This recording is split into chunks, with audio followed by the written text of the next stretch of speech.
三苗在我国古代典籍中又被称作有苗，是上古时期的一支部落族群。据《山海经》记载，西北海外黑水之北有人有异，名曰苗民。三苗国在赤水东，其为人相随，亦曰三毛国。可见三苗族群或在西北或在南方，都不在传统的中原地区。但奇怪的是，远离中原的三苗国却频繁与中原政权爆发战争。三苗在江淮、荆州数为乱，遥战于丹水之浦，顺窜三苗于三危，分北三苗，与亲把天之锐令，以征有苗。三苗和中原的战争持续了尧舜禹3代之久，舜帝甚至还死在了南征三苗的路上。直到大禹继位后，趁三苗内乱又遭受天灾，才彻底攻克三苗国。此后，三苗这个称谓从典籍中消失。那么三苗究竟做了什么？为什么尧舜禹继位后第一件事都是要不遗余力地远征三苗呢？先秦典籍无一例外的都将战争的起因归结于三苗作乱，尧舜禹3帝都是奉天罚罪，但这个理由显然是经不起推敲的。三苗并非尧舜之下臣民，不存在作乱一说。尧舜禹时代，中原政权的核心区域在黄河中下游一带。近些年考古发现的山西陶寺遗址也证实了是尧帝的都城，甚至到下晚期的二里头遗址，也都未脱离晋豫两地区域范畴。这都说明，从尧帝到大禹，都是与长江流域没有直接利益纠葛的。而三苗国的核心区域则在左洞庭而右彭里，也就是湖北、湖南及江西一带。考古专家在江汉平原发现的屈家岭文化及其后续的石家河文化遗址，证实了三苗活动区域在长江流域，其时间跨度是公元前3000年至公元前2200年，对应的刚好是尧舜禹时代，但却不是同一文化类型。换言之，在满天星斗的华夏文明起源中，三苗和中原集团是并行产生和繁衍出来的两大文化，自然也就不存在谁衍生出谁，或者谁是君谁是臣的从属关系。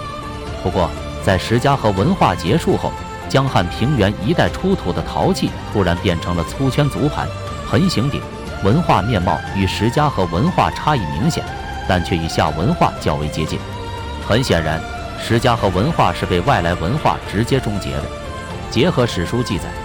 我们很容易想到对应的历史事件，正是大禹对三苗的毁灭性军事打击，最终导致苗氏大乱，后乃遂击。那么接下来我们再回到开头的疑问，战争的起因是什么？上文已述，晋豫等黄河中下游地区是尧舜禹时期的统治区域，其考古学上的文化类型自然是龙山文化。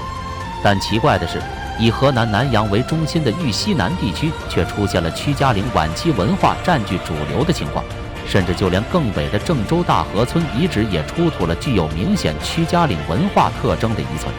这意味着在三苗遭受毁灭性打击之前，其势力范围已经扩展到了中原区域，并且有继续北上的趋势。这或许就是史书所指的三苗作乱，或是尧舜禹起兵征伐。如此看来，征三苗似乎是三苗有错在先，北犯了中原政权的领地。但如果我们继续深挖屈家岭、石家河文化的典型特征，就会发现墓主拔牙、头骨变形等和大汶口文化相同的墓葬习俗，及屈家岭、石家河文化与蚩尤所处的大汶口、龙山文化遗存呈现了继承关系。尚书正主曾考证九黎言苗民者，有苗、九黎之后，据两义者为三苗，尧兴又诛之，舜臣尧又继之。禹设位又在洞庭逆命，禹又诛之。同样，在苗族世代传唱的古歌《葛蚩尤老》中，有这样一句：先祖居住在大河，指黄河边，首领是葛蚩也老。蚩尤。战争中葛蚩也老被杀，余族被迫南迁到大江，指长江边。后来战争又起，又被迫西迁晋川贵前大山中。